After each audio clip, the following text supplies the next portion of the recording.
Ini juga ibu-ibu, jangan suka ngomel.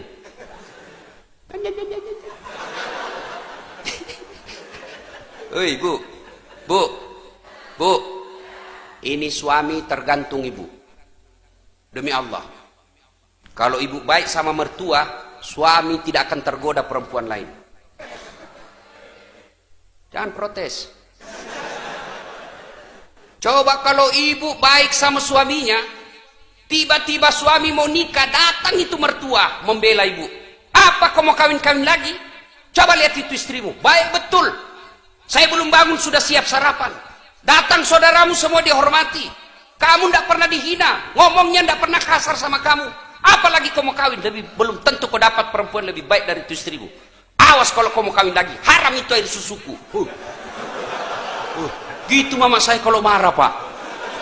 Langsung dia bilang, haram air susuku. Ampun mak. Tapi kalau tidak pernah muliakan orang tuanya, datang mertua dari kampung, baru 2 jam duduk dia tanya, Mak Haji kapan pulang? Weh, belum selesai capek sudah ditanya pulang. Hah? Mertuanya hipertensi, makanannya yang asin-asin terus. Tidak pernah dihargai ketika datang mertua. Datang saudaranya tidak pernah manis di depannya. Pulang kampung suamimu dicuci otaknya sama mertuamu.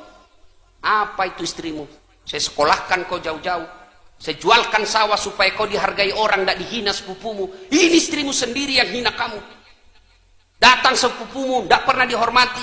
Saya datang di rumahmu, tidak pernah enak-enak mukanya. Apa itu istrimu? Model apa itu? Sudah, kawin lagi. Saya carikan kamu sepupumu. Mau ibu? Makanya mestinya kalau mertua datang, ibu sujud syukur. Itu sumber keutamaan berkahnya hidup. Ya Allah, alhamdulillah kau kirim orang tua ini. Gara-gara inilah orang tua saya punya suami. Andai saja tidak ada orang tua punya anak, mungkin sampai sekarang saya masih jadi Gasturi, gadis tua Republik Indonesia. Bersyukur. Hei, hei, hei bu, hei. Baik-baik sama mertua. Demi Allah, rumah tangga tidak akan berkah ketika durhaka sama orang tua. Percaya pak. Muliakan orang tuamu, maka hidupmu akan berkah.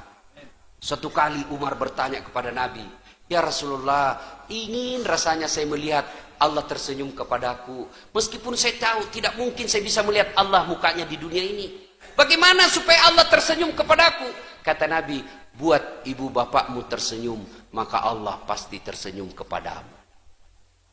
Maka bapak tidak usah cari muka sama pejabat. Lebih baik muliakan orang tua. Dunia akhirat kita dapat. Kadangkala ini anak-anak sekarang baru belajar agama 2 bulan. Itu pun melalui YouTube. Baru 2 menit habis pulsanya. Bamaknya langsung beda manhajnya. Ini beda. Tak boleh mak. Sesat kamu. Saya bilang, kau belajar agama dari mana? Ibumu kau katakan sesat. Ya, adik-adik ini yang hijrah. Hijrah itu bukan sekedar berbicara afwan. Hijrah itu bukan sekedar jazakallah khair. Kaifa haluk ya akhi. Bukan sekedar itu. Hijrah itu bukan sekedar pelihara jenggot. Hijrah itu bukan sekedar pelihara jingkrak celananya. Hijrah itu termasuk diantaranya memuliakan orang tuamu dengan semulia-mulianya. Biar jenggotmu panjang, bicaramu selalu afwan, jazakallah, celana, tapi kau hina orang tuamu karena berbeda mazhabmu, kau tidak lebih mulia di hadapan Allah. Muliakan orang tua. Berapa banyak dalam riwayat-riwayat kita pelajari sejarah sengsara hidupnya karena mendurhakai orang tuanya. Pertanyaan besar buat kita, kenapa anak-anak kita begini sekarang? Padahal cerdas pak. Anak-anak kita kurang apa sekarang pak? Coba lihat cerdasnya anak-anak kita. Saya biasa heran lihat itu anak-anak. Saya ini sudah pegang HP 2 tangan, masih salah ketik. Ini anak muda bawa motor sambil ngebalas. Cerdas itu anak-anak kita sekarang. Satu aja kurangnya anak kita sekarang. Apa? Kurang ajar. Imma yablughanna indakal kibra ahaduhuma au kilahuma fala taqul lahumā uff wa la tanharhumā wa qul lahumā qawlan karīmā. Apabila kedua orang tuamu sudah lanjut dalam pemeliharaanmu, engkau berkata ah, saja dilarang, apalagi sampai meneteskan air mata orang tua. Al-jannatu tahta aqdamil ummahat. Surga itu berada di bawah telapak kaki ibu. Kenapa anak-anak kita begini? Salah satu sebabnya karena kita memberi makan anak kita makanan-makanan haram. Kenapa anak-anak kita begini? Karena kita memberi contoh yang tidak baik di hadapan anak kita. Sini dulu.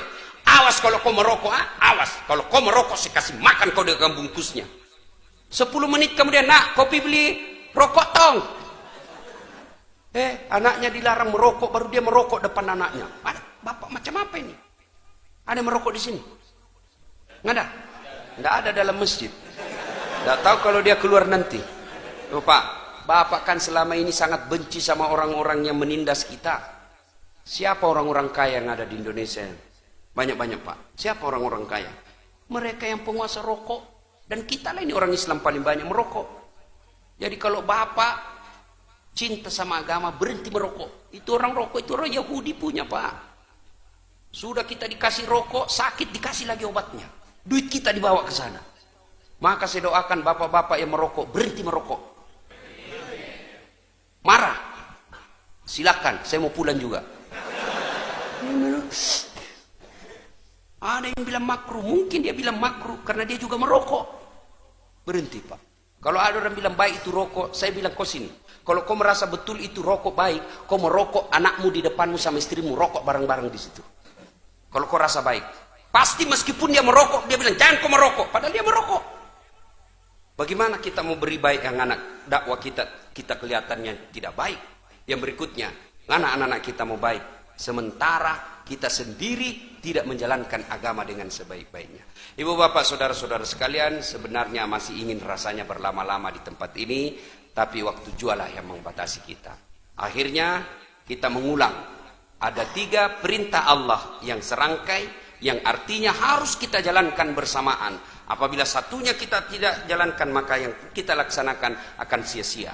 Apa itu? Yang pertama, ati'ullah wa ati'ur rasul. Taat kepada Allah, taat pula kepada Rasulmu. Yang kedua, aqimis salat wa atus zakat. Dirikan solat, bayar zakatmu. Dan yang kelima, bersyukur engkau kepada Allah, tapi jangan lupa memuliakan orang tuamu. Apabila hal ini kita akan sudah lakukan, insya Allah, maka kejayaan kita akan dapat, bukan cuma kejayaan di dunia, tapi insya Allah keselamatan di akhirat. Demikian, mudah-mudahan ada manfaat.